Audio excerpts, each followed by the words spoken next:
Here at mike-history.com is a story entitled A Scottish Spinster at the Battle of Nechtanesmere, 685 AD. It's written, of course, by Mike Dash.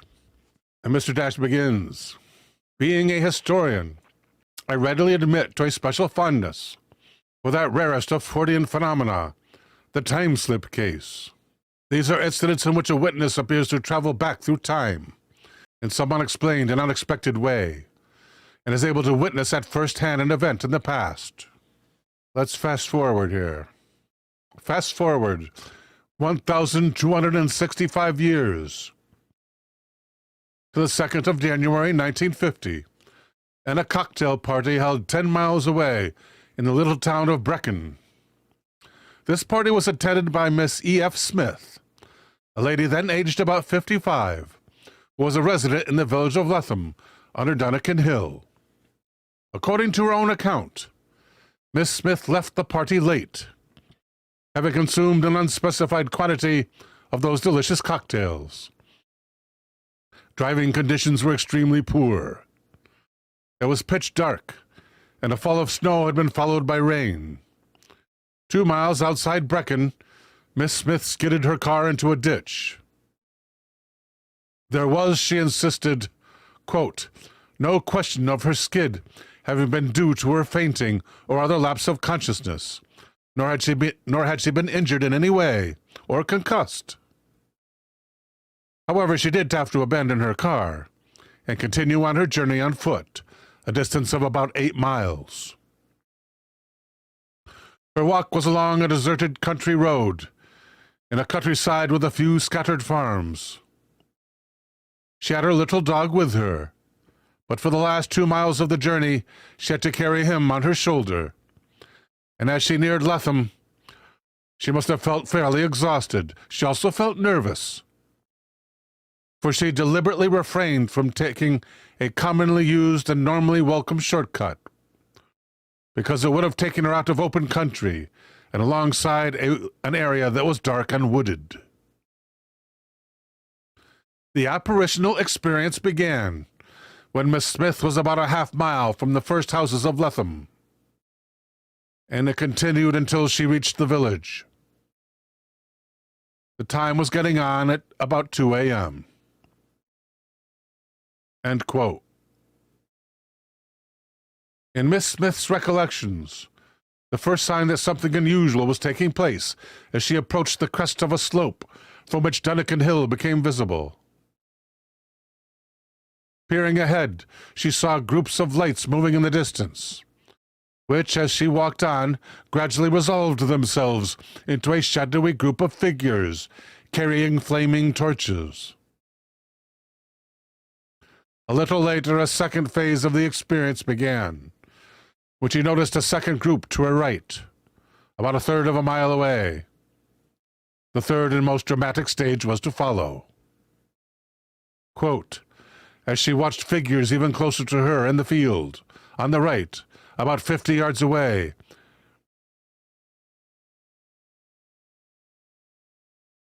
in the direction of some farm buildings which, however, were not visible in the darkness.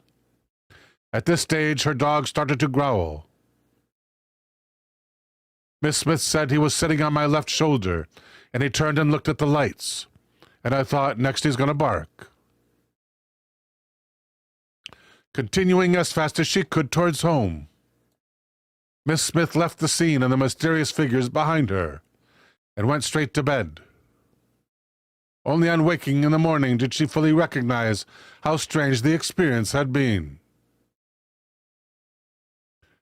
It took another 20 years for the witness's account of her evening to be recorded by a member of the Society of Psychical Research, Dr. James McHarg, a psychologist who visited Miss Smith in September of 1971, although it is not stated how he heard of her experience. McHarg found the witness still able to supply a detailed account of her encounter, and it was apparently quite credible. Quote, Miss Smith said that at the beginning of the first phase, in the distance straight ahead, she saw quite a lot of torches. Miss Smith felt that what she was seeing had not suddenly started, but it had already been going on when she came upon it. Her recalled reaction was to say to herself, well, that's an incredible thing, speaking about the nearest figures of all, which she watched during the third stage of her experience. They were obviously looking for their own dead, she believes, and she says the one I was watching, the nearest one, would bend down and turn a body over, and if he didn't like the look of it, he just turned it back on its face and went on to the next one. There were several of them. I suppose they were going to bury them. End quote.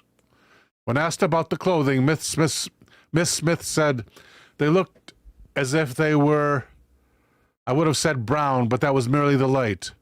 Dark tights, the whole way up, a sort of overall with a roll collar. And at the end of their tunics there was a larger roll around them too. And it simply went on looking like tights until it reached their feet. I did not see what was on their feet, but they were not long boots. Miss Smith was asked about the torches the figures she saw were carrying. She replied they were carrying very long torches in their left hands. The torches were very red. Afterwards, I wondered what on earth they had been made of. Tar, I suppose. Was there tar in those days? Of course there was. It was assumed that the scene which Miss Smith described concerned the aftermath of the Battle of Nechtanesmere. Miss Smith herself freely admitted she was aware of the battle and knew it was supposed to have been fought near her home village. She insisted, however, that she knew nothing of the specifics of the fight, nor of its precise location, nor of the dress and equipment of the day. And here's a picture of that dress and equipment. This is a Pictish warrior. There are the tights. There are the rolls at the waist and at the knees. Dr. Maharg's reasons for accepting Miss Smith's experience as a genuine instrument of retrocognition boils down to a couple of essential points. One concerns the flaming torches that the figures were seen that night carrying, and which the witness supposed must have been dipped in tar, though looked at closely, it is plain that there was a very great deal of assumption in the doctor's thinking. Quote, at the time of the interview, Maharg assumed that Miss Smith meant it had been the flames of the torches that had been unusually red. But she may equally have meant that it had been their shafts. Inquiries revealed that torches in Scotland used to be made from the resinous roots of the Scots fir, which in their natural state do indeed have a distinctive red color, which would perhaps be enhanced by the torchlight. Such roots would have been available at Nechtanesmere, for Dunnican Hill was crowned then, no doubt, as it is today, with Scots fir of the Caledonian forest. Maharg's second point concerns the activity of the Pictish warriors reported by Miss Smith, and particularly the way in which the witness concluded the nearer figures carrying torches were quite obviously skirting the mere, because they didn't walk. From where I was looking straight across to the far corner of the field, they came around it.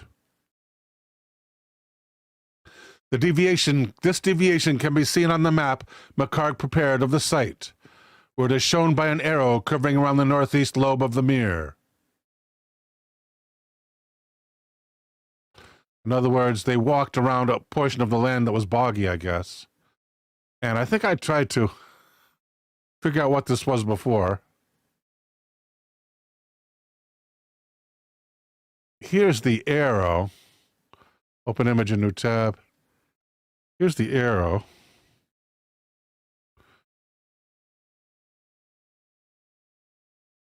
I guess he means this bent arrow here. How they go one direction and then another.